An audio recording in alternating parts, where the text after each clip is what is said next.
We live? Oh, Yes. praise God. Yes, we are. Okay. In the name of Allah, the Beneficent, the Merciful, let's if we can just open up in prayer, please, Sister Tioka.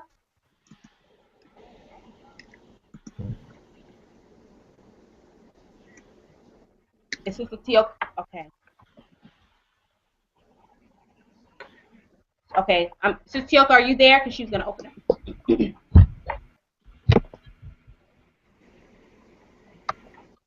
Can you hear us, Sister Tioka? Yes. Okay. I'm gonna go ahead and open us up in Assalamualaikum. prayer. Oh, walaikum salam. My mother is not available right now. I apologize. I'm sorry. My mother is not available right now. Okay, yes, ma'am. I'll open up in prayer. Thank you so much. Attention prayer. Bismillahirrahmanirrahim. In the name of Allah, the Beneficent, the Merciful, surely we are being turned, striving to be upright to Him who originated the heavens and the earth. We are not from among the polytheists. Surely our prayers, our sacrifice, our life, and our death are all for Thee, O Allah, Lord of all the world. No associate has He in this am I commanded. I am of those who submit. O Allah, Thou art the King. There is no God but Thee. Thou art our Lord, and we are Thy servants. We've been greatly unjust to ourselves and confess our faults. So grant us protection against our faults, for none grants protection against faults but Thee. And guide us to the best of morals, for none guides to the best of morals but Thee. And turn away from us the evil and indecent morals, for none can turn away the evil and indecent morals but Thee. O Allah, make Muhammad successful, and make the true followers of Muhammad successful as Thou did make Abraham and the true followers of Abraham successful, for surely Thou art praiseworthy and magnified. And O Allah, bless Muhammad, and bless the true followers of Muhammad, as Thou didst bless Abraham and the true followers of Abraham, for surely Thou art praiseworthy and magnified. Ameen. Yeah, I mean, Praise be to Allah. In the name of Allah, the Beneficent, the Merciful, I bear witness that there is no God but Allah, and I bear witness that Muhammad is indeed the messenger of Allah. I would just like to say thank you for taking the time out to come and present to us, Brother Eric and Sister Haji. At this time, because we want to just get right into it, I want to welcome our audience first and foremost and thank you for their patience with us. And so at this time, we're going to have Sister Isabel to read the bios of our dynamic duo. That's what we're calling y'all today, the dynamic duo. So, Sister Isabel, if you could go ahead and read those for us. Thank you. Yes, ma'am. Assalamu alaikum. Yes, we are. I'm so excited to learn from Sister Haji and her husband, Brother Eric. In reading your bios, I'm just so excited of all the wisdom and experience that you are going to share with us today. Sister Haji has been an active and registered member of the Nation of Islam for over 15 years. She resides in Houston, Texas, and is married to Brother Eric Muhammad. They have two beautiful children. She's taught mathematics up through algebra and Islamic studies at the Elevated Places School. Professionally, she comes from a background of bookkeeping, accounting, and internal auditing. She currently serves as the MGT Student Secretary in Houston, Texas. She loves being creative and thinking of ways to organize and effectively manage and accomplish assignments. Praise be to Allah. And Brother Eric states that his purpose is to teach and establish the faith of Islam as taught by the Most Honorable Elijah Muhammad and the Honorable Minister Louis Farrakhan. He is a proponent of self-improvement as the basis for community development. Brother Eric is a native of Houston, Texas, and is a registered member of the Nation of Islam since 1995. He serves as the Student Assistant Minister of Brother Robert Muhammad, the Southwest Regional Representative of the Nation of Islam, and the Honorable Minister Louis Farrakhan. Brother Eric earned his Bachelor of Arts degree in Political Science from the University of Houston and has a passion for Islam and politics. Along with his passion, he also studies and teaches Quranic Arabic. With his love for the Quran and politics, he desires to help establish the kingdom of Islam here in America and throughout the earth. Brother Eric works daily with the Fruit of Islam of Muhammad Mosque number 45 in bringing awareness, peace, and love to the communities in which he serves. Brother Eric is married to Sister Haji, and they have he's a father of 3 children. Okay, I wanted to move to Houston from Savior's Day, and now I want to move to Houston again. I know, right? Praise Assalamu be alaikum, to Allah. welcome. Thank you. So at this time, let's just welcome our dynamic duo, Brother Eric and Sister Haji. Assalamu alaikum. Walaikum Walaikum salam. salam. Bismillah ar-Rahman ar-Rahim. Alhamdulillah alafat bil-Islami bina qulub mu'minin. أوجب اتحاد وحاد ما تفارق في كتابه المبين وأشهد أن لا إله إلا الله وأشهد أن محمدا عبده ورسوله. In the name, and that just states in English, in the name of Allah, the Beneficent, the Merciful, all praise is due to Allah, who united the hearts of the believers with Islam and has made it forbidden to become separated in His clear book. I bear witness that there is no God but Allah, and I bear witness that Muhammad is His messenger. And I further bear witness that the Honorable Elijah Muhammad, that Allah appeared in the person of Master Fard Muhammad, and that the Honorable Elijah Muhammad is the living and exalted Christ, and we bear witness that the Honorable Minister Louis Farrakhan is their divine reminder in our midst today. And once again, I greet you and we greet you, Muhammad University of Islam Homeschool Network, with the greeting words of peace and paradise of Assalamu alaikum wa rahmatullahi. Everybody's muted. Okay.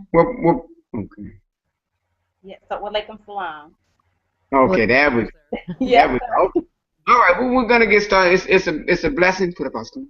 It's a blessing, brothers and sisters, once again to be on. We have developed a PowerPoint presentation for us, and we're gonna work it. You know, Allah says to us, brothers and sisters, in the Quran, He says to us, "Ma usri usra," with difficulty there's ease. Surely with difficulty there's ease. So we had difficulties this morning, but Allah is merciful, and here we are today. But our theme. Can you all see the screen? Do you no, all? sir. No, No? sir, brother. Are you using screen share? Yes, ma'am. We're building an Islamic civilization by way of Islam. Do you all see our presentation? No, sir. I am not able to see it. I see it's frozen on you. It's just frozen with a picture of you. You're not using screen share. That's what I'm seeing. I don't know if anybody else. Oh, wait. I'm seeing the same thing. Okay, there we go. I see it Building now. Islamic. There we go. Okay. All right, here it is. It says building an Islamic civilization by way of Muhammad Economic Blueprint. This is our theme. I wanted to start off first with our lesson plan. I wanted to put up our lesson plan. That was the first thing we want to show. Okay. Is our lesson plan. Then inshallah we're going to our theme. Can you all see our lesson plan? Yes, sir. Okay, great. So we didn't know what our age groups were, so we wanted to look at a lesson plan that perhaps that we can cover pre-K 3 all the way through 12th grade. But our concentration will be mainly on the middle school, if you will. Let's say 4th, 3rd grade, all the way up through middle school. But even though we know we can teach this with adult education as well. But we have lesson plan group 1, and if you notice it says it's for the week. And what we wanted to do, if you notice, we use the language Islamic civilization. Islamic civilization. Because we know that the Honorable Minister Farrakhan said that the Honorable Elijah Muhammad said that Islam is everything. And so what we desired to do was not just talk about it as Islamic studies, because we understand that Islam is attached. You have to have every subject within what we're doing, and because we're building an Islamic civilization. So we're taught in our lessons that civilization is, what is the meaning of civilization? Is one having knowledge, wisdom, understanding, culture, refinement, and is not savage, pursuit of happiness. So in our lesson plan, what you will see is that not only just one subject in terms of Islamic studies, but what we wanted to do was give a lesson that reflects multi-subjects, because we don't know if the teacher is teaching all content. When I was in the public school, I taught all content, 4th grade, 5th grade, 6th grade, and also 8th grade. So we wanted to make sure that we created a lesson plan that covered multi-subjects in one particular subject, so that if you are pressed that where you don't have to set up 4 different lesson plans, and you can just write one lesson plan and get 4 subjects out of it. Okay? Can you hear me? Are you all hearing me? Yes. Okay, got it. Got it. So Islam is everything. So Islamic civilization is one having knowledge, wisdom, understanding, cultural refinement, and is not savage the pursuit of happiness. Right.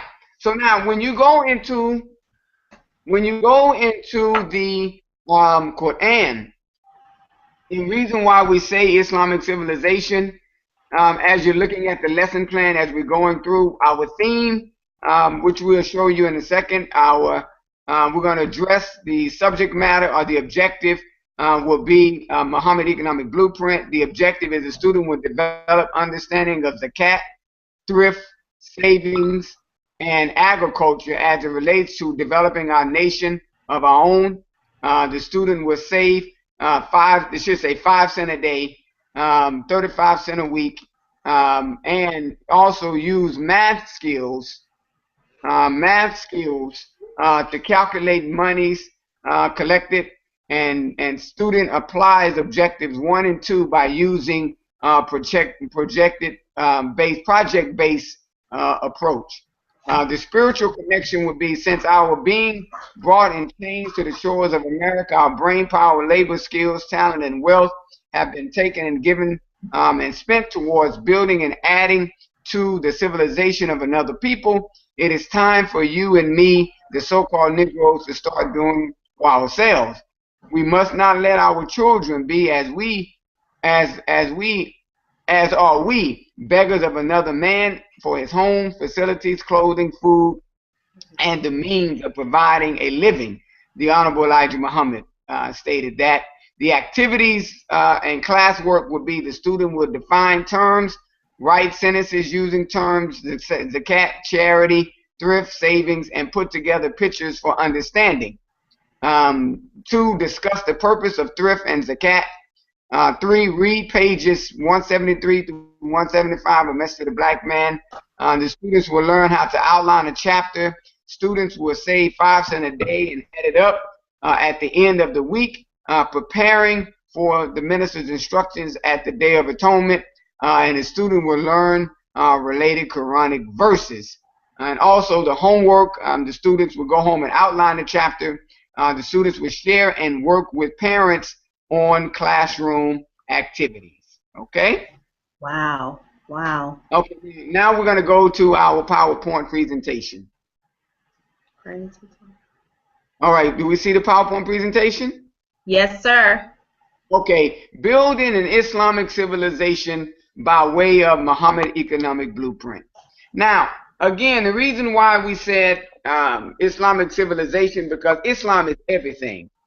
And the civilization is why Master Farad Muhammad came to take the tribe of Shabazz and make them his people of Farad Muhammad, which is civilization. So with that being said, we didn't, I'm a proponent of taking the teachings of the Honorable Elijah Muhammad and then looking at all other concepts. And if you look at the Quran is very clear. The first verses, so every subject is rooted inside of the Quran. For instance, when you look at, and we're going to go through them real quickly, when you look at, Allah says, Iqra bismi rabbika alladhi khalaq, khalaqa al-insana min alaq, Iqra wa rabbika al-akram, alam bil kalam, alam al-insana ma lam yahlam. Read in the name of your Lord who created man from that alaq is translated as clot, as a clot, but we know that that is dealing with the fertilization process. So the word alaq actually means attachment. It actually means an attachment. So right in the very second verse, Allah shows us biology. He shows us the fertilization process. He shows us that the germ of life, it goes up and it connects with the egg, and they both come back down and attach to the uterus wall. So in Islam, in Islamic civilization, right in the very first verse or the second verse of the Quran, you get biology. In the very first verse, you get reading, right? In the second verse, you get biology, the fertilization process. The word means attachment, alaq, and the word also means love. Because you know, as you see it, me and my wife's picture, me and Sister Haji's picture on the MUI shirts, we are attached to one another. And so from that attachment, it produces love. So that word also means love. Then Allah comes back and said, read, and your Lord is most beneficent, who taught by the pen, taught man what man knew not. So you also get in the fourth verse, you get writing. So in the first 5 verses, you get reading, you get biology, and you get writing. Right in the first 5 verses, right? So those are the 2 lost arts that we don't have. So right now we're mocking Floyd Mayweather for being illiterate, which we don't find funny, because there's another black man that's illiterate, and that's the condition of our young men and women in the public school system. Very illiterate, but you can tell where the education is focused on. The education is focused on money. So here's a man that's a multi-millionaire, but yet he's still illiterate. You see? So we have a misunderstanding of what education is. Education is not to put in, but education is to draw out. So again, those are 3 pieces of reading, writing, of subject matters that you find in the Quran. You also find in Islam history. You also find history. When the prophet, the minister said when he was in Houston, he said that if you don't know how Prophet Muhammad did it 1400 years ago, you don't know how Elijah is doing it today.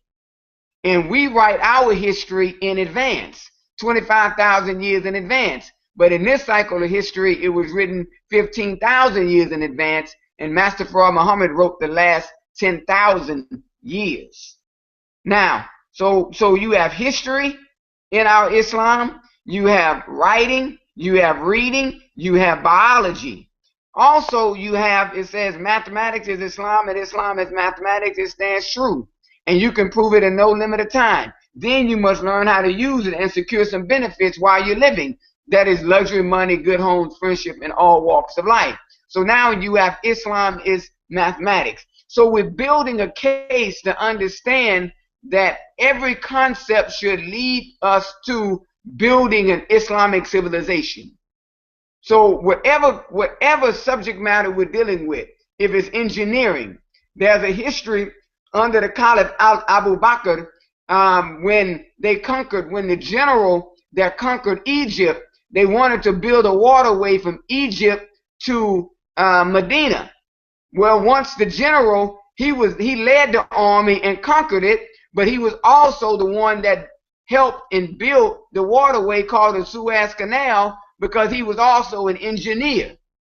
I walked my wife, last point on that, I walked my wife into the restroom, and I was pointing to her how the neighbor's house isn't built properly because their window actually looks down into our restroom. That's not Islam.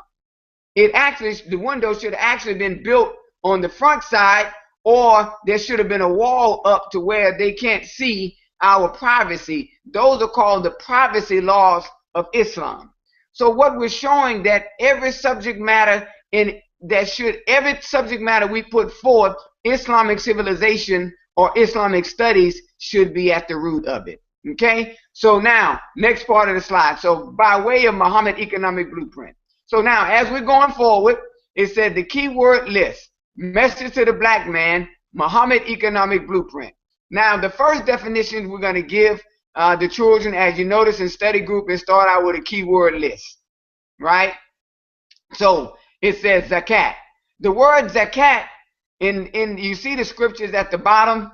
The word zakat, it comes from the word meaning to grow, be pure and clean, purify, be righteous, thrive, prosper, succeed, grow, strong, improve. So the verses you see at the bottom of the picture, it says, "Qad aflahal man zakah." Successful indeed, or will be those who cause it to grow. See, so the word zakat not only means charity, but when we give in charity, it's causing our mosque to grow. It's causing our nation to grow. So this is why we give in charity, and you are growing as well when you have the right mind to give. So we want to look at the Prophet Muhammad stated Islam will be built on the number 5. What is the number 5? The 5 pillars of Islam. And so we want to pull out the pillar of charity to look at this particular lesson that we're doing. Okay? So the definition of charity is the act of giving money, food, or other kinds of help to people who are poor, sick, etc. Also, something such as money or food that is given to people who are poor, sick, etc. Thrift, a careful use of money so that it is not wasted. Savings, an amount of money that is not spent or used. Economics, the branch of social science that deals with the production and distribution and consumption of goods and services and their management.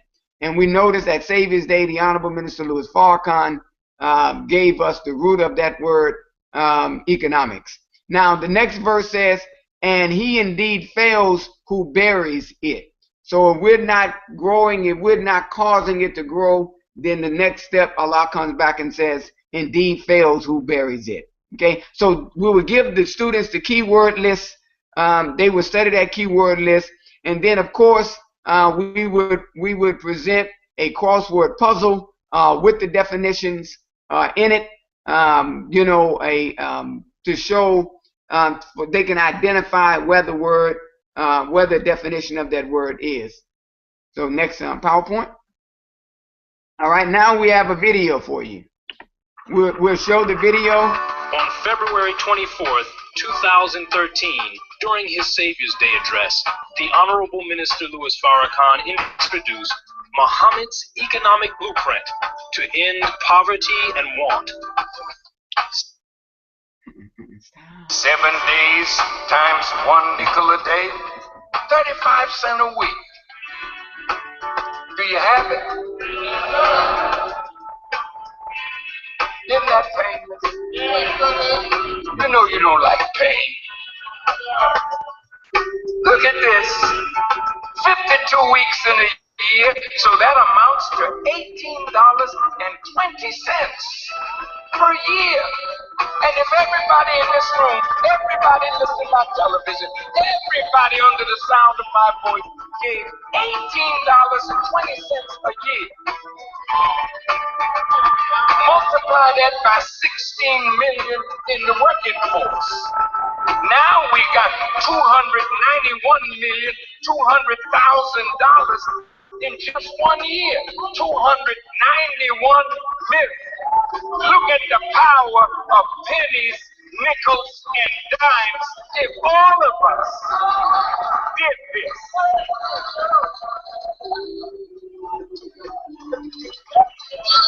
Can you see the picture?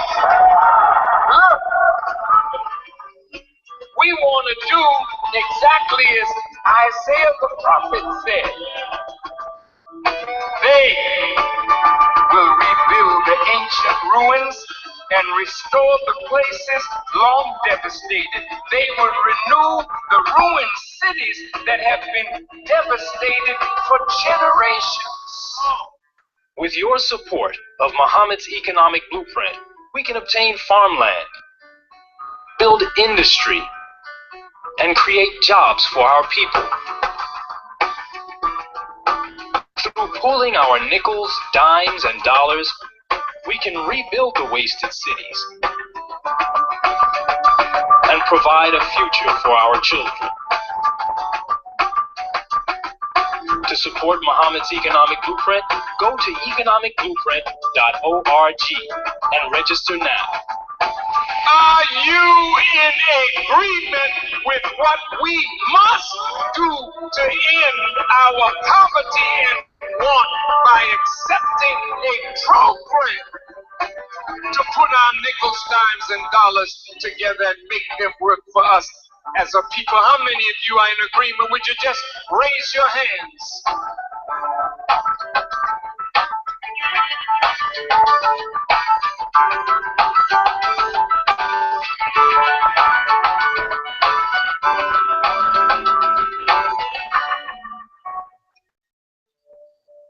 Oh, okay. I don't know if that video came through. We should have shared it. Video, YouTube. Next video, next slide, please. Okay. Now, once we show the students the video, this section will focus on reading, grammar, and writing, and outline for details without using highlighters, how to identify the author's main idea, and supporting idea. So what we would do is we would give them the reading of 173 to 175 Message to the Black Man, okay, and I presented to us an outline that we will show now.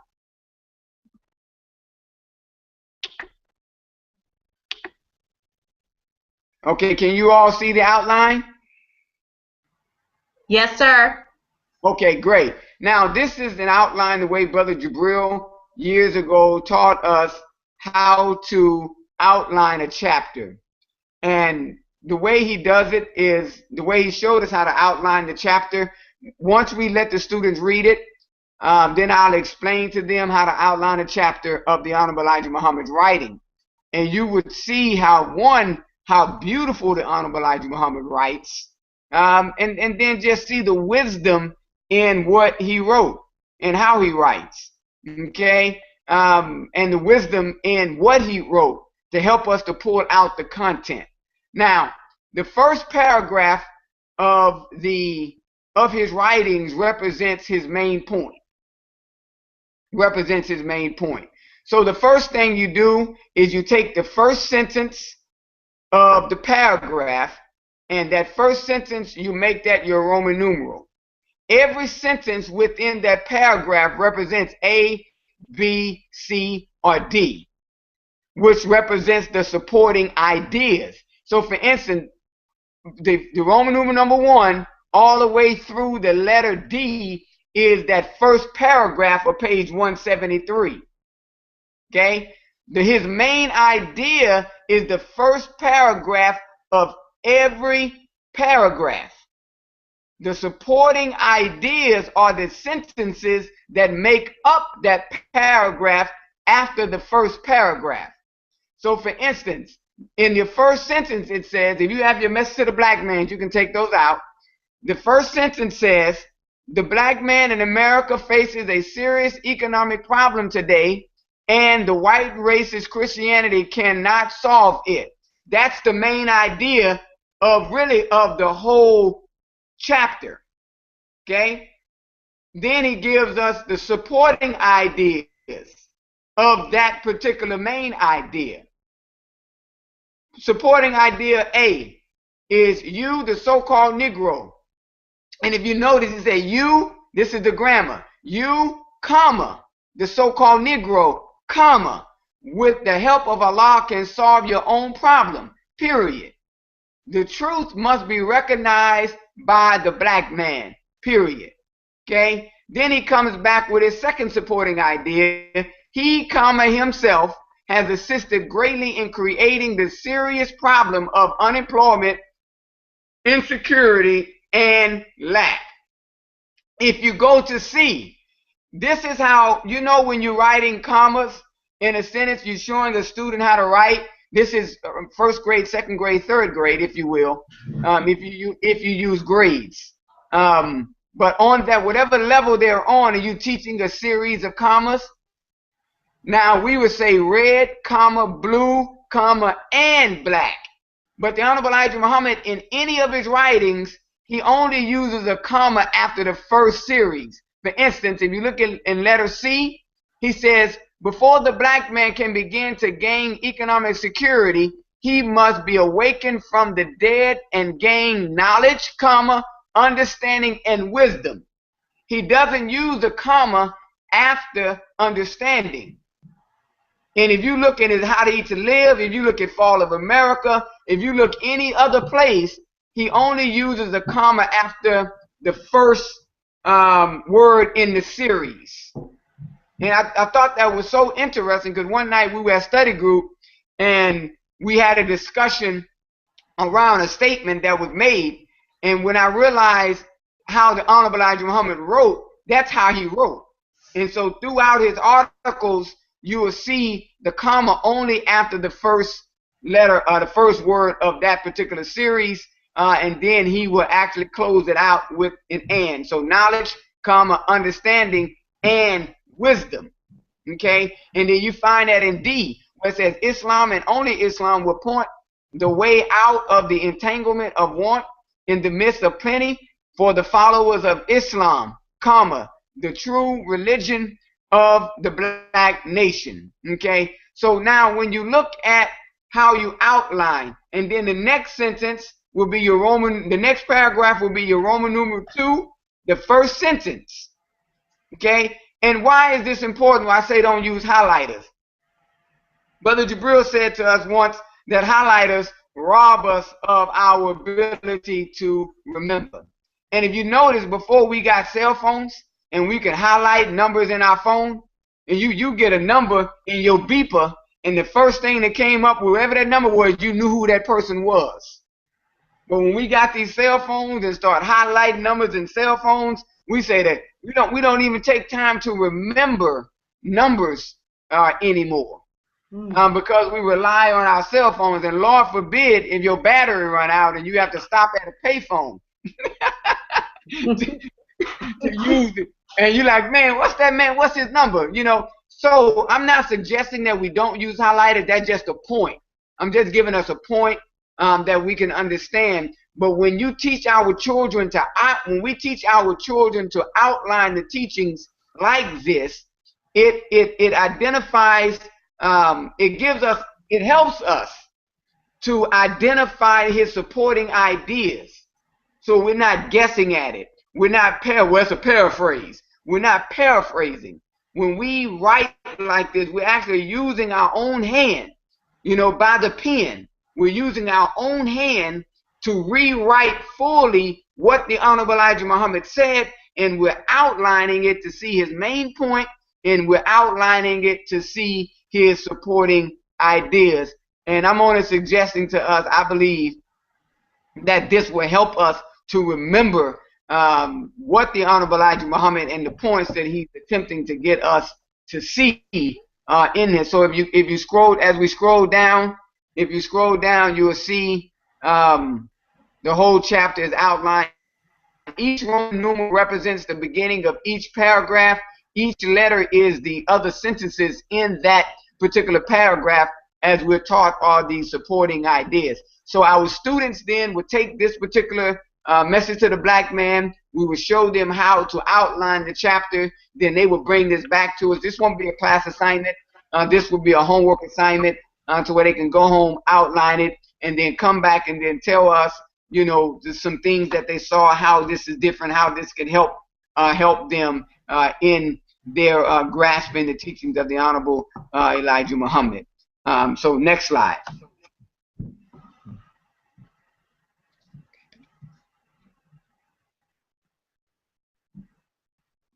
Okay, so that's how we identify the main ideas. So at this time, I want to turn it over to my lovely wife. And the reason why, again, we wanted to show you another lesson. So just recapping real briefly, we learned reading, we learned writing, we learned how to use the Holy Quran, We learn how to take the content, outline the content to get an understanding of what it is that we are talking about. We show the students a video of the Honorable Minister Louis Farrakhan using that technology as well. We learn that now we're going to the other part. Mathematics is Islam, and Islam is mathematics. It stands true, and you can prove it in no limit of time. Then we must learn how to use it. So now we're at the point where we learn how to use it and secure some benefits while we're living. That is luxury, money, good homes, and friendship in all walks of life. So at this time, I'll turn it over to my beloved wife, Sister Haji, who would deal with the mathematical theology, another lesson that we can pull out of this assignment. Great. Yes, sir. Okay, so we have now mathematical theology, and Islam is mathematics. And I know we've all seen this equation numerous times, and I pulled it from the video of what our 5 cents a day can produce in a year with 16 million in the labor force. So we can expand that lesson. And again, this is middle school, you know, but you give it to your child as young as they can take it, you know, when they learn the place values and, you know, counting and numbers. So we have the why, because we teach this, we can go through the equation and say, yes, this equals that, but why? Why is this important? That's always the thing. We always got to get, we have to have them to understand, how does this pertain to you? How is it relevant for you? So we go into the why, and we expand the lesson with how many slices of bread do we need to feed our people? How many acres how many acres do we need? So I'm not going to read through this because you can do that. And Sister Kadara, we're going to give her all this information so she can post it on the website. But this is just a sample, an example of what you can expand this lesson out to. And you have them research. You know, at the end, you give them some key information about what wheat. The wheat yields 35 bushels per acre. It produced 1,407 loaves.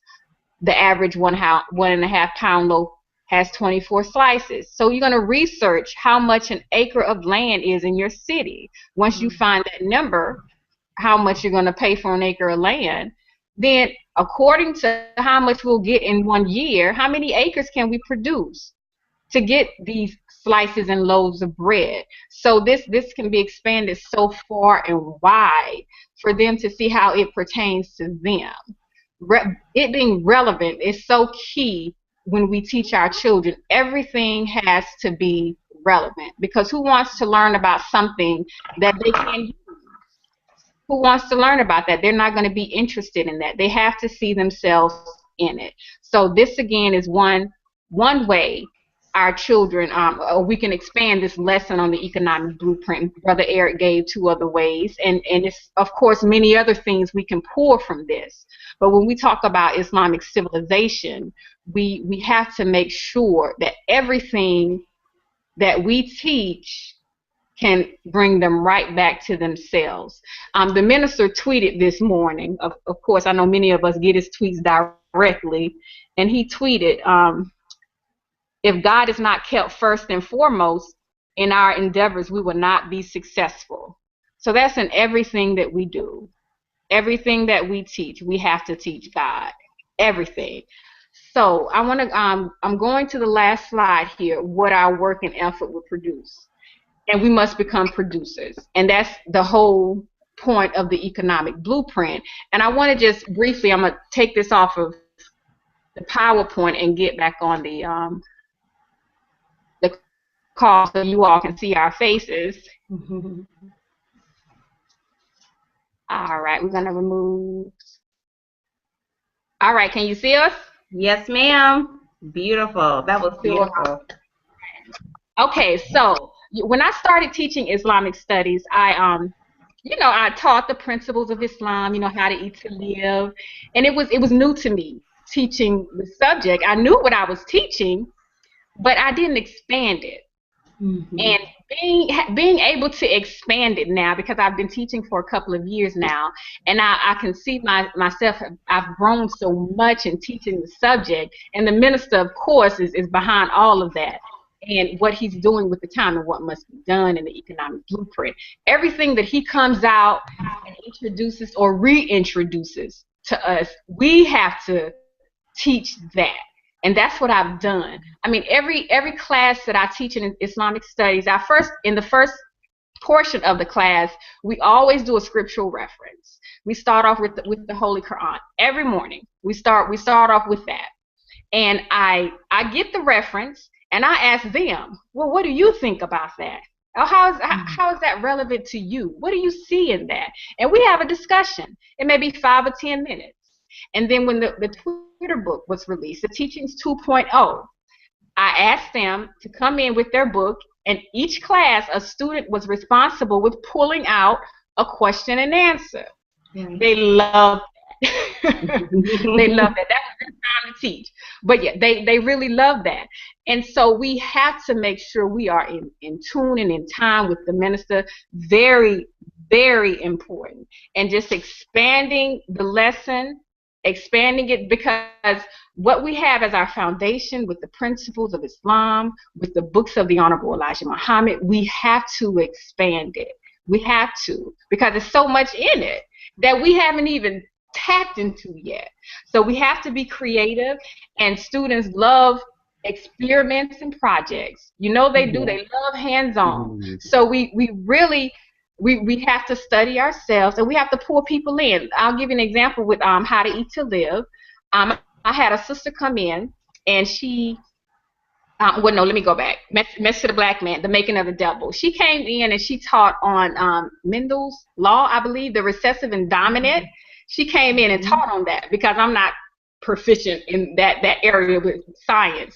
But I brought her in, and they loved that. We did an experiment with the colors and documenting what was recessive, what was dominant, so they can have math and see those things. We can apply, everything that we've been taught, we can make applicable. We can definitely make applicable, and you can pull an activity out of it. We as sisters, I know you know, and how to cook. Our class, that workbook is invaluable when we teach our children. I know we've all used it, and that's a beautiful thing. That resource is very, very, very beautiful. But again, with making sure we have a spiritual base, because opening up the class with a scripture from the Holy Quran it really just laid the whole spirit of the class, the foundation of how we start. It got the students, their minds prepared to what we were going to be introduced with for the day. So it's very, very important that we keep God right there in the forefront. Don't forget. And you know, I teach math, and sometimes I say to myself, you know, it's difficult to make it applicable. Some of these things, it's just so difficult just to just not just put numbers on the paper and solve an equation, but how do you make it relevant? We can do it. We can absolutely do it, especially with algebra. I mean, we have unknowns and variables all throughout the day. So we can definitely make it all relevant. Islam is everything. It's everything. I mean, if we're taught that Islam is mathematics and mathematics is Islam, which we teach our children, you are this and you are that. We have to prove that to them. We have to, or they'll be disinterested, and we don't want that. We definitely don't want that. Let me see. Let's see. I guess that's all for me. I just wanted to pull in my, you know, what I do in my Islamic studies class as a little resource to helping my husband out with the presentation, give you my little part in it. But I do thank you. I know he wants to close us out. Right, just to close this portion out before question and answer. And our main objective, I wish she would have taken more, because the activities, because this is what she does. And I wish she would have done more of that in this presentation, but I'm going to ask her to upload and send some things so we can have that. I mean, because this is one reason why I asked her to come on, is because, you know, I'm more professorial, you know, if you will. I'm the professor, you know, and I go in my class. You know, I do the activity. That's why I dressed in character today. I got my little beanie on and my little Islamic outfit, and I was gonna actually go change and get in my suit. But that's how I go in class. I shock the students in class, but I do realize where my mind is. You know, I Right. need her help in terms of the creativity, making it relevant to them so that they can see it, because they like to have fun. We're in a video age today. They love it. If they ain't having fun, they bored. You know, they bored. You know, so we would, you know, and we did a skit.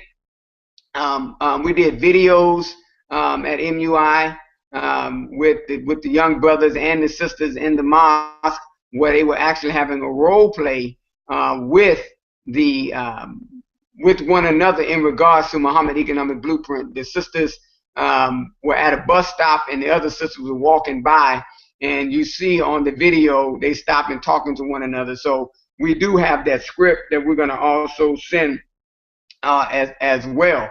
But the main thrust of this particular lesson was, one, to show that in Islamic civilization or Islamic studies, that you can pull every subject out of it.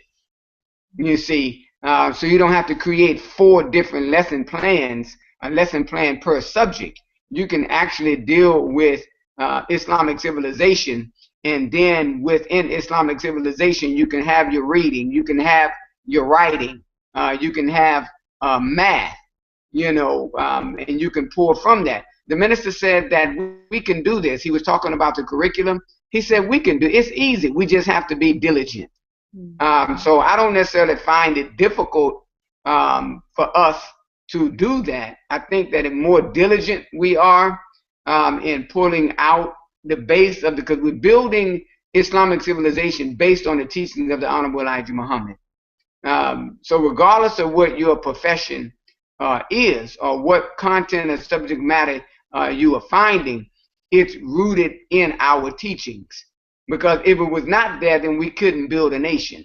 Because the nation don't take engineers. Allah says to it right in the Quran. He says, Rabbil Alameen. But we translate that as just Lord of the worlds. But that translation actually means the Lord of the systems of knowledge, one who nurtures knowledge. You see, so it's the knowledge, it's the systems of knowledge. So you have the social system, the economic system, the healthcare system, you know, engineering system, the building system. Everything is. He said he's the Lord of all of those systems of knowledge. So, so if we are building a Islamic civilization, then we have to go with what we're taught in that building. But that doesn't suggest we don't go to other scholars. You know, Brother Robert is studying to get his PhD right now in urban planning. And he would tell you the more he reads those dead scholars, the more he sees the light of the teachings of the Honorable Elijah Muhammad.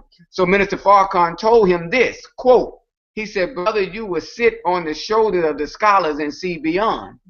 So he have to study those scholars, but what will allow Brother Robert, our student reasoning minister, to see beyond is the teachings of the Honorable Elijah Muhammad. It's all there in our lessons. When you take out the problem book, you see every subject matter that's there. And then we go find the scholars to help pull out the subject matter and how do we build X, Y, and Z. And I think last point, I think Sister Haji gives us a beautiful example of when she talked about you all's books that you all have in your class. You see, and now you get an opportunity to see how you take the teachings of the Honorable Elijah Muhammad and expand it out. And then you don't just read it, you know, and you can prove it at no limit of time. No, now you have to go in the kitchen and show you know what you know. You see, and that's the beauty of it. So that verse or that part of the of our lesson is twofold. Mathematics is Islam, and Islam is mathematics, and it stands true, and you can prove it at no limit of time. That's the theories aspect of it. I can prove it at no limit of time. I can run it down. But then then God said, then next. Then means next. Then you have to learn how to use it. and secure some benefits while you're living.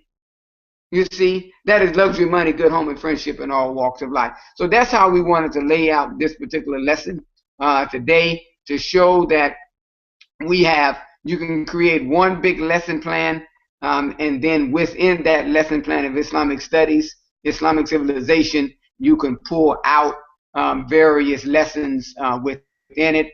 Again, I taught all content when I was in public school, all content 4th grade, all content 5th and 6th grade at the same time.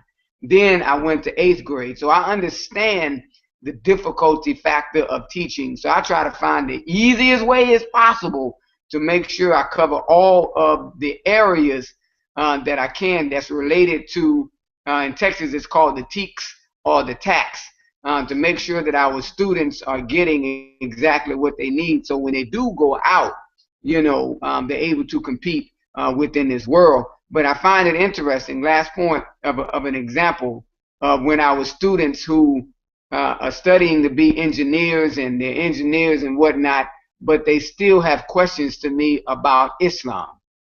You see, I'm baffled by that, and it bothers me, because whatever we're studying, I don't care what you're going to be, a doctor, a lawyer, it doesn't matter. You should know your faith. When during the time of the Prophet, peace and blessings of Allah be upon him, regardless of what their profession were, one, they were soldiers and they could lead the prayer. They knew the religion. I don't care what Khalid bin Walid, he was one of the generals and top soldiers in Islam, but he could lead the prayer. There was a sister who was an imam in the Prophet. She was during the time of the Prophet, and she led the prayers for her community, you know, and you know it was a large community because they had a muezzin. A muezzin is one who did the call to prayer, you see. So regardless of what her profession was, she knew the religion. So if I'm an engineer, I should know how to build an Islamic civilization. We have a brother in the mosque who's a master home builder. It's called Eastern Home Design. So his design is based on Islam, Islamic culture. You see, so he wouldn't have built a window that looks down into my restroom. You see, so we have to know the religion, and I think the more we know the religion and we go off into these various areas of study, then we would know what's permissible and what's not permissible. Even if I'm a doctor, what sciences are permissible and what sciences are not permissible. If I'm an MD, you know, what can I do? And you look at the term in vitro fertilization. Is that permissible or is it not permissible? You know, we can answer that based upon Islam. It ain't spooky. We just have to be diligent enough to go in it, and we will leave that up to those who are in that profession. But at least we can able to know if it's permissible based upon the Quran or in Islam. The Quran does not answer it all, because it doesn't tell me certain things, but the Sunnah of the Prophet does. And I end with this. Again, the minister said, if you don't know how the Prophet did it 1400 years ago, you don't know how Elijah is doing it today. So that's very critical to study the history of the Prophet. He said, if you would stay on these two tracks, the Quran and my Sunnah, what I can't find in the Holy Quran, you will see it in the Sunnah of the Prophet. Because the minister said the Prophet was the last great sign. So Master Fard Muhammad gave the Honorable Elijah Muhammad 104 books to read. 103 of them had to do with some aspect of the life of the Prophet. So when you're talking about economics, when you're talking about health, when you're talking about eating to live, you can find aspects of eating to live in the life of the Prophet. You can find the Prophet, the sister came to the Prophet, and said, you're always talking to the brothers. When you going to set time out for the sisters? And he gave the sisters a day to where they can come and meet with him. You know, what does that sound like? MGT to me. You know, so you find these things in the history of the Prophet again. So that's the history aspect of Islam in the present time and that time to come. So I thank you all once again. May Allah bless us and strengthen us. And now we open it up for any questions. Wow. Praise be to Allah. Goodness, another powerful presentation from these Texans, these Houston Houston believers. Praise be to Allah. Brother, I have a question. You just stated something that I did not know. I didn't know that there was a sister imam during the time of the Prophet. Do you know the name of the sister? I can't. Yes, I do, but I don't have it on me. Okay, So yes, sir. I can definitely get you that name. Okay. So even when you go to Mecca to Hajj, you don't tap a sister on the back and tell her to get behind you. No, you got to make prayer right behind her. You Right. see, we have to understand in this culture why we do what we do. You know, in this culture, you don't see sisters not at the masjid and the mosque. You know, so we have to understand that in the environment that we're living in renders certain things to be what we have to do. But yes, there was a sister that led the prayers. She because the Quran doesn't say male or female. The Quran on the history it says who knows most Arabic or the most of the Quran. It's about, so if my wife was more knowledgeable of the Quran, then she can lead the prayers. But in that, I will also want to say that within that though, it also represents the man being the leader, and we understand that. We understand that as well. So there's another significance within that as well. Yes, sir. Praise to Allah. Okay. Well, I have to say I have not been able to tweet out. You know, this devil's technology is something. It's blocking me from tweeting, so I guess I'm in Twitter jail. It wouldn't even allow me to tweet today, but I'm gonna beat them. I'm gonna tweet it later. So I don't have any questions via Twitter, but do we have questions via our chat room, Sister? I know Sister Isabel and Sister Dawn. Okay.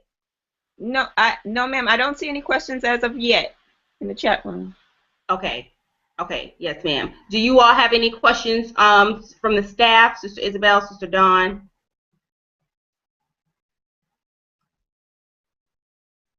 Okay. Wow. Okay. Praise be to Allah. Okay. I'm also reading the chat now. Okay. I see the red button. Now, Sister Haji and Brother Eric, if you look on the icon, there's an icon for Q&A. If you press that button, people can submit their questions right live via the Google Hangout. So Okay. Okay. It says this disabled. Oh, okay. Yeah, okay. That's okay. We can just utilize our chat room. We were supposed to enable that at the beginning, but that's okay. We were scrambling to get on, so praise be to Allah. Okay, we do have a question from the chat. Okay, can we get a copy of the lesson plan? It says. Yes. Okay, so you'll email that to Sister Kadar and you'll share it with everybody? Yes. Okay, praise be to Allah. I can email it. She has to answer the other part of that question. Yes, thank you so much. I did have another question. I actually am glad you mentioned that brother who's that master builder. I remember hearing him on Sister Ava's show. Can you give me his name? Because I do have a brother that asked for his information and I wasn't able to give it to him. He's also in the building industry. Yes, or how to get in contact with him? Yes.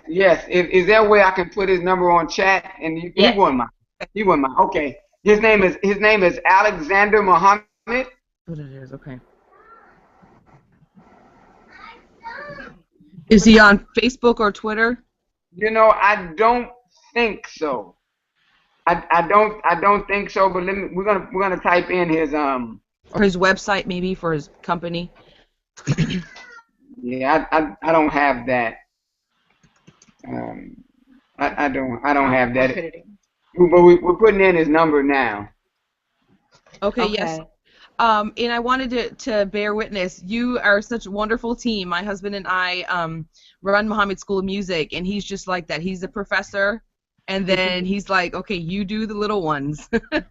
He's like, I'm not that much fun. I know. Even I can come in and tell a couple of jokes, but after that, it's time to get serious. yes, you and him would actually have the same personality. You have two personalities, professor, and then you have some jokes. All the little ones, look up to him. They're in awe. They That's call him right. Mr. Violin, but he said, if I teach them at 5 years old, I'm gonna, they're not gonna be too happy. Yeah. So when they're about, 9, then he's like, okay, I'll take them now. Yeah, and that's right, because I know when I go to the back in our MUI daycare, I did this lesson here, and I forgot to teach value to them. So I got all of the money out of the little fake money out of the jar, and I put it on the table, and I said, okay, and I gave them each different denominations of a penny, a dime, a nickel, and I say, okay, how much do you have? And they go 1, 2, 3, 4. Oh, that's right. But I realized that I didn't teach them value to understand. Okay, that's a nickel. Right. That's a quarter. So it was a too steep of a gradient. And what we didn't put on our resumes that we both are Dianetic auditors, certified Dianetic auditors, gold field Dianetic auditors. So we're very into the technology, making sure that we don't have a too steep of a gradient, making sure there's no misunderstood words, and make sure we're giving mass to that. So that's very important as well. Okay, looks like we have another question via the chat. It says, do you have any strategies to cross-reference the teachings with sources that support and expand on them? And I put it on the table, and I said, okay, repeat that question again. Okay, it's right in the chat. It says, do you have any strategies to cross-reference the teachings with sources that support and expand on them? Yes. As I think, as the minister said, I know that the word is strategies. The first thing is to what is it that we want to teach of the teachings. And then once you find out what it is that you want to teach, there is a wealth of information that's out there. What's your objective? I think the first thing is to understand what your objective is. What do you want to get across? If you notice, we started with begin with the end in mind. We started with talking about Islamic civilization by way of Muhammad Economic Blueprint, and we just showed the tools of Muhammad Economic Blueprint. And then at the very end, what we showed was actually the building of that. But we started out with charity, the charity aspect of the principles of Islam. So if I wanted to focus on just the charity aspect of it, then I would say, okay, here's the definition of charity. Here's what the Honorable Elijah Muhammad says. And then there are many, I know there's a few churches in the community, a book that I don't want to give props to Joel Osteen, but he's in Houston. But but he done an awesome book on giving and charity, and he has a 10,000 seat arena. So I think he's qualified, with respect to charity. And they got a lot of donors in there too, multi-millionaire doctors, lawyers, and various things of that nature. So if I wanted to do that, then I would highlight a particular word, a particular objective, and then I would say, okay, this is what I want to get across. Who else is talking about this? Okay, you see yes, ma'am. Okay, you see it, Sister Haji? Yes, ma'am. Okay, so Sister asked, we brought someone in to expand on dominant and recessive topic. And was that person a believer? Yes, she was. She was a believer. And then she asked, how do you go about finding or choosing professionals to go in that you can trust to teach our children? And we've had numerous people come in who weren't believers to come in and teach our children certain things. And you just have to, before they come in, we scan, interview, talk with them, and make sure that we have an understanding of what they're going to teach. Make sure they have an understanding of what we teach and certain things that we may not want our children to be taught. And I'll give you an example. There's something that I'm going to do with the older children because I work for a nonprofit, AIDS Foundation Houston. And I want them, we have a component of the organization and outreach that they come in and they actually teach. And I want them to come in and teach our children about the disease. But before they come in, I do speak to the person who's in charge, who's going to come and actually do the teaching, to let them know certain things that we don't teach our children, like contraceptive. We don't use contraception. You don't have to come in with a bag of prophylactic. You don't need to do all that because that's what they usually do. So we let them know, our beliefs. So we have an understanding, but just make sure we're very clear on what they're coming in to teach. But definitely, we have other people come in to teach. And let me see. I'm gonna read this other point. She said, "I something like I have a 9, a 3, a 1, and a 2-month-old, and I find that I'm spending most of my time teaching my 9-year-old solely based on her not wanting to do her schoolwork, and I'm missing out on a valuable time with my 3-year-old. I feel my 3-year-old is missing out. However, she enjoys learning on the computer. Can you recommend websites I can use to keep her learning when I'm not able to be on hand? Okay, hands-on. Okay, got it. Can you send us the answer to that question is yes, but I also find, and I'm glad we're having this website, this Google Hangout, this workshop. Can you send us your email, my dear sister or brother? I think it's a sister, my dear sister, Mateen. If you can send us your email, then that would be great, so we can continue to communicate with you. But one thing that I'm finding is that we're struggling within our home schools. Even in Houston, we have home schools in Houston. We have MUI, we have the elevated places, and we have individuals taking time to teach their children. And I'm finding you're right in what you said, and I'm glad you mentioned that, because I'm finding some of our students that are being homeschooled coming in, they are a little behind, and I'm sure it's for various reasons. And I think you hit the nail on the head. Expending so much time in trying to make sure, because you really have to be skilled at teaching various levels. That's why I mentioned that I did 5th and 6th grade. And just the difficulty factor, I had to get my 5th graders up to 6th grade level in order to, cross teach that class. So it actually became one class. I know it's difficult for a 9 and a 3-year-old. I know it's different for a 9 and a 3-year-old because of that gap. And I don't think there's no closing that gap, because of their levels. So what we have to do is find websites, but I don't think that we should leave our children alone just to the websites. They just did a study the other day that showed the negative effects of technology in terms of human connection. And we find that we rob our children if they're on the internet all the time.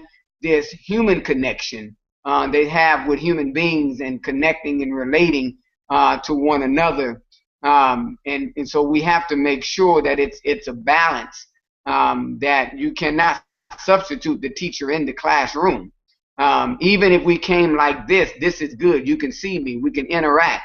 This type of technology is good, but just to leave them up to doing on the computer and without any live interaction, I think at a certain point begins to affect our children. So we have to balance that out. But if you can send us your email, we can definitely send you some things And Sister Kadara, that's something that we definitely have to work on in addressing our sister concern that she has in Yes, that sir. statement. Yes, sir. And I would also add to that that, I think this is something we've actually talked about this on one of our conference calls. Um, we should keep our children, even when we're teaching our older ones. We keep our babies on our hips and the little ones with us, because you can't take for granted or underestimate that little 3-year-old is getting something that you're giving that 9-year-old. Right. Sometimes we think they're too they're too little, they're not grasping. No, if you're teaching that 9-year-old some multiplications, you best believe that 3-year-old is grasping and getting something of what you're giving to your older children. So even if you have to keep them do a group lesson with the babies and the older ones, I say go ahead and do it. So I think that's another piece too. We shouldn't underestimate that time that we have all of our children together, even though they're young. You think that they're not listening or that they're not paying attention, but we shouldn't underestimate their minds, because they are. Okay, we're getting another. Right. Right, and to add to that, Sister Kadar, you're right, and Yes. and I have to recorrect my statement. That is closing the gap. That's the closing. Right. That's right. That's absolutely right. So thank you, dear sister. Praise Yes, thank you, brother. Thank you. Okay, this next question. Someone says they homeschool their children from Mexico, Dominican Republic, and Peru, along with their own. Do you have any strategies on teaching the teachings to our Hispanic brothers and sisters? Yes, the Honorable Black Mama said we teach them the exact same thing. but I would say, dear sister, is that they don't. You can't teach black in terms of they're teaching color, white in terms of teaching color. As if we're teaching color. In teaching the same thing, we have to understand their culture as well. We have to make it relevant, the teachings relevant to those in Mexico. Because my auntie she's from Mexico City, and I have another auntie in Chiapas, Mexico, and she's a Muslim now. So Islam is growing in Chiapas, Mexico.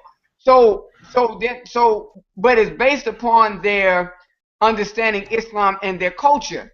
I had an experience when I was out in New Mexico, and his name was Abdullah Hamza. He was so excited, but he was a Navajo Indian. And he said, my people are not accepting Islam. They won't accept Islam, because he was trying to give them Arab culture. And not give them Islam in their culture, so Islam is a culture in itself. So you can't give them Arab culture expecting them to accept it. You see, it's a fine line between that, my dear sister. So I would suggest Brother Abel Muhammad is best to answer that particular question in terms of strategies, but just in a general sense.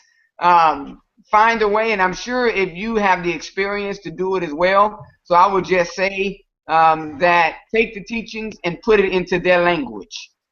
And their language, not necessarily Spanish, but their language is where they can understand it, because the teachings is universal, and we have to teach it from a universal perspective, because all will come. It first starts with blacks, but then it's the righteous in general. Because remember, David came out with a coat of many colors. Yes, assalamu alaikum. I wanted to share as well. I was born in El Salvador, and I come from the Latino culture. I would say the same thing. I bear witness. Just I didn't get, I went to a study group just like everybody else. I saw myself in the teachings. No one had to say, this is Latino, this is non-Latino. So I agree. Just teach the same way that you would anybody else. And people can relate to truth. So I was always a seeker of truth. I actually came from Jehovah's Witness background. So most Latino people are very God-centered.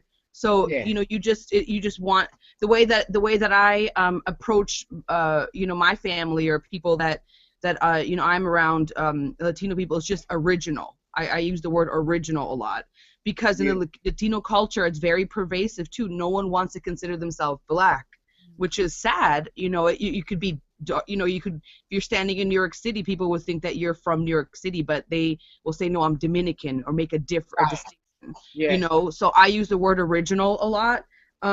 Also, I you know, teach them from the standpoint of knowledge of self and knowledge of God. Everyone wants to know more about themselves. Everyone wants to know more about God. So that's two other aspects that I use when I speak with my family, or you know, other Latino brothers and sisters. And I find that, you know, you can find success that way. Yes, praise be to Allah. That's absolutely right, my dear sister. And that's where we have to start taking our Islam to be universal, and not saying the black man is God. You know, yeah, we have to understand black is not a color, but black is the essence from which comes from. Right. You know, Yeah. and begin now to go deep into our understanding. So, absolutely, yes, ma'am. Yes, ma'am. Praise be to Allah. Are there any more questions on your end, Sister Dawn, before we wrap things up? I think time is approaching for us to close out. Sister Haji has been keeping me abreast on the time a little bit. Okay.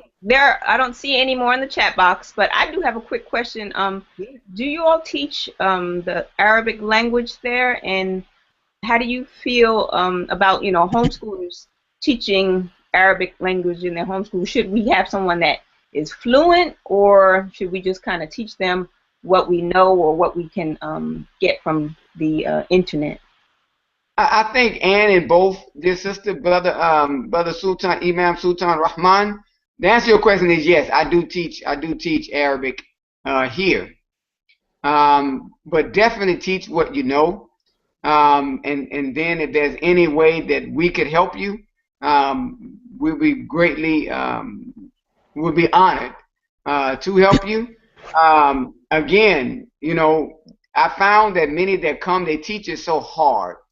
I can teach, I can have you reading Arabic, and my wife can attest to this. She was in my class. We could have you teaching and reading the Quran and breaking down verbs. I don't know if you heard my talk on the Ramadan prayer line on day 20, where we start going into the Quran and breaking it down, and and people were, quote unquote, amazed by that. So I say that we could have you actually teaching and reading and breaking down words within 6 months. It's not difficult at all. So I would recommend that we take the Islamic science course that our brother Imam Sultan is offering, and in any way that I could help in that, I will. I've taught via the telephone. This technology here, man, we can get busy. Yes, sir. We can use this right here. With this technology, we can get busy in helping. And I only bring up the Ramadan prayer line is because, I say that to say that we have an opportunity with the resources that we have within our community.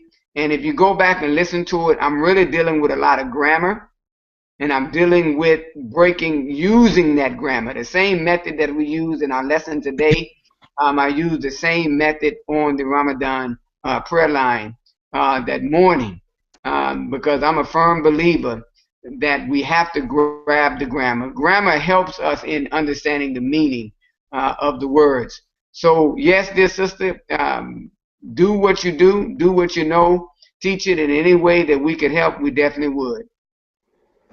Will. Yes, sir. Praise be to Allah. Yes, present tense or future tense, right? Absolutely. Hey, that boy went through this whole subject and ended it with wood. Yes, sir. Praise be to Allah. Oh my gosh. At this time, what I want to do before we run out of time is, are there any initiatives that you all are working on? Personally, are there any websites that you have to share? How can people reach you if they want to, further this conversation or contact you for other things? Yes, you can go to Google Hangout. Now, my email, we're putting our email address there as well. This is my email address that's coming up. And the initiatives, there's a few initiatives that I'm working on in the city. One is to do exactly what we did today. And my wife will tell you in my bio, it deals with government, politics, Islam, is to help establish a government. And when you open up this, sister, and I want to share this with you, Sister Kadara, and all of us that are on, when you Yes, open sir. up and your team open up, the way you Yes, sir. explain to us how to do this so that we're doing, I said, man, this sister knows what she's talking about. I mean, Oh, you praise. explained it so well to, and we are on. See, that's education. Yes, sir. See, Praise, that's praise be to education. Allah. That's what we have to teach. You know, I love the fact that Sister Wakita was on yesterday. Yes. Because you know the sister, she's just a strategist. She's just, you know, brilliant. You know, Yeah. and so we have to support more. We have to unite and connect more. And the expertise that I've seen on this line, I'm a fan of Muhammad's School of Music, so it's a blessing to get to meet the other one half. You know, so it's a blessing. We have everything that we need in our nation. So my objective is to unite us in that. And notice the things that we're doing in the city of Houston. You know, it is centered around that. You know, Brother Robert allows me to work in the way that I'm working. And he was so excited that we were doing this particular webinar because Oh, praise be to Allah. he too is one that deals with uniting our city, uniting our region, and ultimately uniting our nation with the skills and talents that we have to build an educational component. Yes. Absolutely. Thank you so much, Brother Eric, for those words. Those are kind words you just shared. Okay, so I'm going to read off your email addresses because unfortunately the audience can't see the chat. So I'm going to read those at this time. If you would like to get in contact with Brother Eric, his email is nafsallah@gmail.com, and we'll put this up on our website as well. Okay, praise be to Allah. Sister Dawn has already done that. And okay, haji34@gmail.com. Go ahead, Sister Dawn. Thank you. Praise be to Allah. Okay, so do we have any more questions from our chat? And please, Sister Gadara, keep us in the loop. Yes, sir. Absolutely. And whatever we can do to help, because you know our sister, Sister Dawn, are you Sister Mateen Muhammad? Yes, she's on Oh, mute. Yes, sir. That's mine. Yes, sir. okay, great. Because your statement is what we wrangle with also in the city, and Yes, sir. we're attempting to solve that particular problem or that concern. So whatever we can do to help, please put us in the loop, and we just will make it happen. We're one. Yes, You know, sir. when Muhammad said, "Kuhu walahu ahad," say He, Allah, is one. You know, so it's our job to, through this webinar, we just connected to make ourselves one. Now we have to put that into activity. Yes, sir.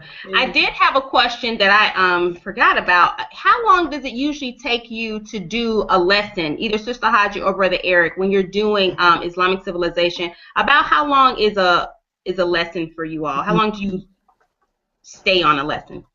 It depends. Okay. A lesson could be a day, or it could be a week. Right. It really depends. Like the lesson we presented today, that lesson, that was a week. Okay. So it just depends on how far you want to expand it, because you can expand it very far. So I think it just depends. Yes, And ma'am. you know, we did a theme, and when I was in school, you know, we used to dress our rooms up in accordance to that particular theme. So the theme could last a month. You know, and then, but our lessons within that theme changes because what we desire to do is put forth various strategies and understandings wherever the minister may have us, or wherever we think we should be going with this particular theme, Muhammad Economic Blueprint. You know, and I do take this. We put it in the PowerPoint form because I'm going to take this PowerPoint and it's going to be a lecture that I do, inshallah. Praise be to Allah. Yes. It's not only good for our students, but I'm also big on adult education as well. Yes, sir. Praise be to Allah. Is there any way that you and Sister Haji and Brother Eric could do the Each One Teach One series that we do? Their online classes, because I think your Arabic you mentioned and Sister Haji with your math. I mean, it would just be amazing. Yes, we definitely are going to get you all on our Each One Teach One series. And it's similar to this. What we do, we try to get guest speakers and people who have subject area expertise in whatever it is. It could be, from sewing to, speaking about math or speaking about, Islam. Whatever expertise you have, we would like for you to share it. So that's the premise of Each One Teach One, because like you said, we're one. So now we have to start putting it into action and start teaching one another what we know. So that's I'll share more information with you via your emails about the Each One Teach One series. So thank you, Sister Isabel, for reminding us of that. Thank you very much. Thank you. Praise to Allah. Okay, family. So if there are there any more questions from the chat room? Like I said, what we're going to do, I'm going to actually figure out what's wrong with my Twitter. But after I find out what's wrong, I'm going to tweet this presentation. So look for more information coming via Twitter. If anybody missed it, I know, some of our Twitter followers, were probably looking forward to hearing what was going on Twitter. So I'm going to definitely tweet that on Twitter. And then our Facebook page, Sister Tioka is manning that. But we'll get questions from our Facebook page if there were any from there as well. Okay, so is there anything else, Sister Dawn, Sister Isabel, that you can think of before we close out? No, no, ma'am. I just thank you both so much for the wonderful presentation. We really enjoyed it. Praise be to Allah. Well, what I'm going to do, and I know I didn't ask you this, Brother Eric, but if you would, brother, I was going to ask if you would close us out in prayer. I think it would be fitting that you close us out from this Islamic Civilization presentation. That was absolutely wonderful. So we will close out right now, and I want to thank the audience for joining us. Thank you for your patience. Thank you for having patience with us with this technology. I also, before we leave, I want to give a shout out to my son, Brother Allende. That's right. Like I said, do not underestimate these young people, I'm telling you, because if it were not for him, we probably wouldn't be on. I probably would have been like, you know what, I don't know what we're going to do. But praise be to Allah, had him right by my side, helping to get things on, and he was able to get this Google Hangout onto our website so that people could view it. So praise be to Allah. Thank you, Brother Allende. So at this time, and again, all the presentations that you see are going to be on our website and our archives. Also, let's get prepared for day 3. Day 3 tomorrow is actually not going to be math. We actually are going to do an open sharing session where we're going to ask our homeschool families to come and share your best tools from your toolbox. Okay, so please come on. And Sister Georgina is actually going to facilitate that particular Google Hangout. So we look forward to hearing from you all. And at this time, we'll ask Brother Eric if he would to close us out in prayer. Bismillah ar-Rahman ar-Rahim. Our Lord, punish us not that we forget or make a mistake. Our Lord, do not lay on us the burden as thou did lay on those before us. Our Lord, impose on us not that which we have not the strength to bear. Pardon us, grant us protection, have mercy upon us. You are our patron, so grant us victory over the disbelieving people. We thank you, Almighty God, Allah, who appeared in the person of Master Farah Muhammad. for this opportunity to share with our homeschool, because we know what the Honorable Elijah Muhammad went through to establish Islam. And we just thank you for the sisters and their dedication, and the brothers and their dedication to establish Muhammad University of Islam Homeschool Network. And we ask in your righteous name that you will continue to bless them, continue to bless us, that we will become one, because you brought us an education to bring out of us what is in us, and that is you. You said you come to make us into yourself. And we just thank you, Almighty God, Allah, and we ask that you have your blessings over us all. And we humbly submit this prayer in the name of the Honorable Elijah Muhammad. Ameen. Ameen. Allahu Akbar. Thank you so much, brother. Thank you, Sister Haji. You all are beautiful. The dynamic duo. Yay! All right. Assalamu alaikum, family. Alaikum salam.